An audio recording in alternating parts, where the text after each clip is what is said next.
Har'ammoo faayila filaashii keenyarraa yookiin haard diiskii keenyarraa nu jalaa badee karaa salphaa ta'een akkamittiin akka deeffachuu dandeenyu asumaan isinitti haa agarsiisu. Sana dura garuu warri akkaawuntii kanaaf haaraa taatan mana kana follow gochuun sabiskiraayib gochuun namoota biraan immoo akka ga'u sheer akka namoota biraan ga'u akka gootan isin beeksisuun barbaada. Jalqaba irratti faayila keenya filaashii nu jalaa faayilli irraa bade sana kompiitara keenyarra galchina. Akkasuma appilikeeshinii kana Rikuuvaa kan jedhamu kana akka fayyadamtan asumaan riikoomendisiin gochuun barbaada.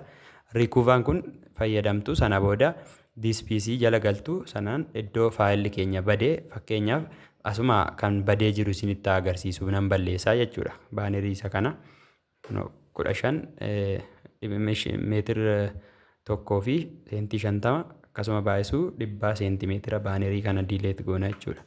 Kuni maalidhaa parmaantelii diileet ta'a jechuudha. Lookaal diraayiv D jalaa jechuudha. D jala jirra waan ta'eef. Sanaa booda duubatti baanaa amma badee jira already risaayikilii jala hin galu waan ta'eef kallattumaan garam deemnaa Rikuuvaa appilikeeshinii kana banachuu dandeenya jechuudha.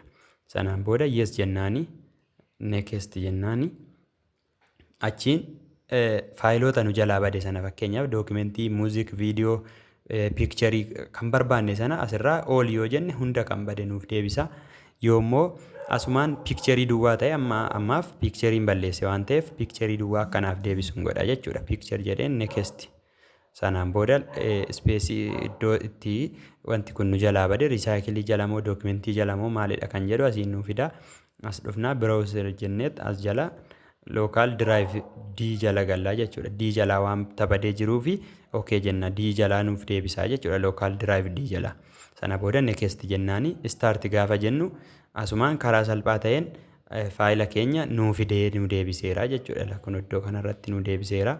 Si'a 2-3 dura waan balleesseetti deebiseef jechuudha. Kana kan fide si'uma tokkoon isaa irratti raayit godhanna. Sana booda ishee kanaasiin Recover isheettu kana jalarra kan jirtu Recover.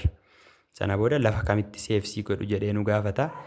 USB drive D kana jala yoo ta'e normal D jenna. Make new folder yoo jenne folder haaraa humna achi jala gochuu dandeenya. Desktop irra local C local D any place iddoo barbaanne irra kaa'uu dandeenya jechuudha. Kanaaf okay jennaani lafuma inni badee ture sana irratti akka nuuf deebisu jechuudha. Yes jennaan. Sana booda daqiiqaa muraasa gidduutti Recover nuuf godhuu danda'a jechuudha faayila keenya. Kanaaf barnoota kanaan wal qabatan akkasuma ICTdhaan wal qabatan hundumaa irratti barnoota adda addaa asiin waan isinii kenninuuf YouTube keenya subscribe like akka nuuf gootan asumaan namoota biraan geenya biraan akka geessaniin isiniin jechuu barbaada. Galatooma.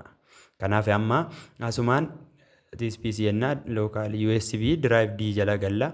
Sana booda faayilli keenya inni nu jalaa bade sun bakkatti nuuf deebi'ee jira jechuudha karaa salphaa ta'een.